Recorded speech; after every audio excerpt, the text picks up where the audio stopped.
টাকা থাকলে সব মেয়েরাই পয়টা যাবে। 80% ছেলেদেরই কিন্তু টাকা থাকে না। 80% ছেলে যদি টাকা না থাকে তাহলে দেশটা কার টাকা দিয়ে চলতেছে? সবাই একরকম না। নারীরা কিন্তু মুখে বলবে আরেকটা, মনে রাখবে আরেকটা। এই আমরা তো জানি। এটা কেমনে ভালোবাসা হয়? এখনের মেয়েরা তো ভালোবাসে হয়তো চেহারা দেখে, নয়তো স্মার্টনেস দেখে, যে কোনো কিছু দেখে। উনি কি দেখে বিয়ে করছে? অবশ্যই টাকা দেখে। অনেকেই বলে মেয়েরা নাকি টাকার পাগল, এই জন্য বুড়া নানাকে বিয়ে করে। কিন্তু আমরা তো সবাই তো এরকম না। একজনের জন্য তো সবাই কথা শুনবে না, তাই না? এখন এই আপুরা টাকার জন্য না কি জন্য বিয়ে করছে ওটা আমি জানি না, কিন্তু সবাই ওনার জন্য সবাই কেন কথা শুনবে? সব মেয়েরা একরকম। কিভাবে লেখক?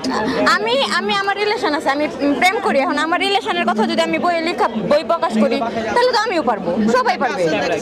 হ্যাঁ, আমার টাকা আছে, আমি যা ইচ্ছা করব। আমার ভালোবাসার কাহিনী যদি আমি বইয়ে কেন, মানে টাকা থাকলে আমি যে কোনো কিছুর মাধ্যমে প্রকাশ করতে পারি। আমার কথা হচ্ছে টাকা পয়সা মেইন জিনিস না, ভালো একটা স্মার্টনেস মানুষ লাগবে লাইফ পার্টনার হিসাবে। টাকা